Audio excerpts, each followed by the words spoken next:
All right, next is Eryk Anders versus Khalil Rountree. And Eryk Anders is a guy who, coming off a tough loss to Elias Theodorou, I felt like Theodorou probably won the first. Anders definitely won the second, and the third probably belonged to Theodorou as well. In my opinion, at least, I thought that. And Anders is a guy who has a lot of promise, man. He played linebacker at Alabama, I think, in 2009 when they won the national title. He's got a fight against Lyoto Machida, who's one of the all-time greats, a win over Tim Williams. And he fought Thiago Santos into the third round. And Thiago's going to be fighting John Jones for the light heavyweight title now. So, I mean, seen some, and he looked good in that fight. I mean, like, he just got exhausted. He relied on a grappling heavy approach against a guy who's very powerful. Like, Thiago Santos is very strong, and even if you can get him down, it's very hard to hold him there. And I think both guys were tired, but Anders couldn't even walk when the third round ended, when the bell rang, and he just leaned on that, and I don't think he was prepared for how exhausted he was going to be when that was over.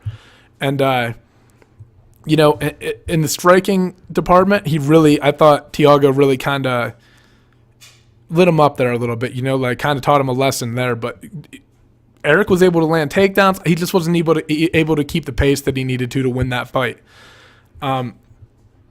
So was that a main event? I think that was a main event. He's had two main events already, I believe. But a guy who has a lot of power in his hands. And when he starts finding his left hand, guys are in trouble because, I mean, he's got a lot, like I said, he's got a lot of pop behind it. So when he starts finding home with it, he does, like, once he gets his range, he's very good at keeping it and putting the pressure on you. And Khalil Rountree is the guy who, you know, just fought Johnny Walker, who, by the way, how scary is that motherfucker?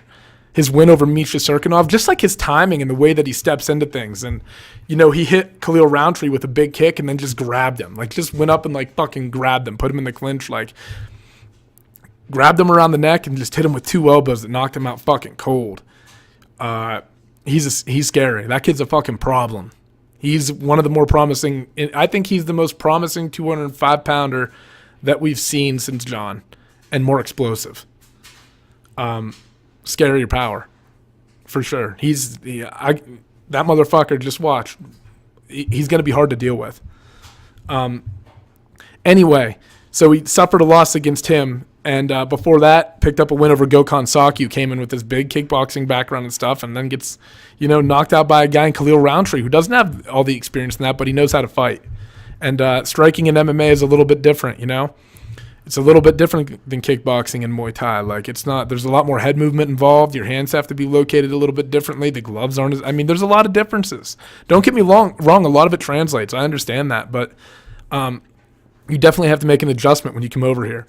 And Khalil Rountree showed that when he knocked him out. And then before that, had a loss that was overturned to a no contest. I don't know what it was that Michael Olichechuk, I hope that's how you pronounce it, tested positive for, but he originally lost a fight against Olichechuk in 2017, and it was overturned because, like I said, I don't know, but it was a pretty dominant win. And Khalil Rountree was able to land some stuff, but, you know, I don't know. I like Anders in this fight, personally.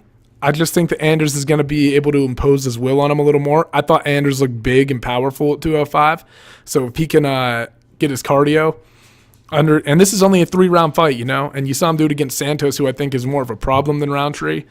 I think that Anders has a lot of promise, and I think you see a lot, regardless of the fact that, like, what his record might say, like, he has a few losses in a row.